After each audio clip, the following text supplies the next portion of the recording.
அவள் மறந்தாலும் நான் உன்னை என்ன செய்வதில்லை. எனக்கு அன்பானவர்களே, ஆகவே கர்த்தனை மறந்தார் என்று சொல்லாதவர்கள் சோதரம். ஆகவே கம்பீரித்து பாடுங்கள், ஆமென், களிகூறுங்கள், கம்பீரமாய் முழங்குங்கள். இவ்வளவு கஷ்டம் இருக்குது, இவ்வளவு தேவை இருக்குது, இவ்வளவு பிரச்சனை இருக்குது, அதன் மத்தியிலே கம்பீரமாய் முழங்குங்கள். அல்லேலூயா. அவனுக்கு எல்லாம் தெரியும், வாழ்க்கையில சம்பவிப்பது எல்லாம் அவருக்கு தெரியும். ஆமென். ஆகவே நீங்கள் கம்பீரித்து முழங்குங்கள், கம்பீரித்து பாடுங்கள். ஸ்தோத்திரம். உன் மதில்கள் எப்போதும் கர்த்தருக்கு முன்பாக இருக்கிறது. அதற்குரிய பிரகாரமாக மதில்கள் எவற்றை குறிக்கிறது என்று சொன்னால் ரட்சிப்பு தான் நமக்கு மதில்கள். ஆமென்.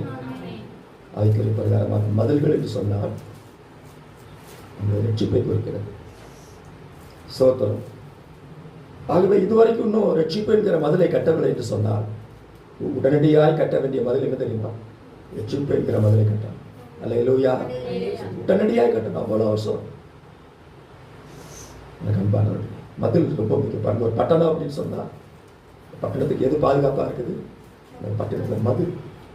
அல்லேலூயா. அப்போ நம்ம ஆவிக்குரிய ஜீவியத்திலே நமக்கு ஒரு மதில் பாதுகாப்பாக இருக்க வேண்டுமானால் அதுக்கு என்ன மதில்? ரட்சிப்பு. அதுக்கு வாசல்கள் என்னவென்று சொன்னால் துதிதான் வாசல்கள். ஆமென். மதில்களில் ஒரு வாசலை உண்டு பண்ணணும் அப்படின்னா துதி, துதி. கர்த்தர் நல்லா துதிக்கணும். ஒருபோதும் அவரை குறை சொல்லவோ அவரை முறுமுறுக்கவோ கூடாது. அல்லேலூயா. துதிக்கும் போது தான் என்ன செய்யணும்? ஒவ்வொரு டோரா நம்ம திறந்து விடுறோம், வாசல்களை உண்டு பண்ணி விடுகிறோம்.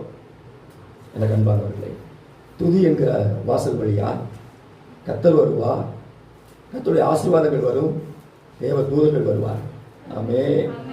சத்துரு உள்ள வர முடியாது. ரட்சிப்பு என்கிற மதிலை கட்டி துதி என்கிற வாசல்களை நீங்கள் கட்டி எழுப்பும் பொழுது அதன் வழியாக ஆசீர்வாதங்கள் தான் வருமே தவிர சோதரம், கொடுமையோ அழிவோ நாச மோசமோ அது வழியாய் வருவதில்லை. அல்லேலூயா. ஏசாயா 60ஆம் அதிகாரம் 18வது வசனத்தை எடுத்து வாசித்து பாருங்கள்.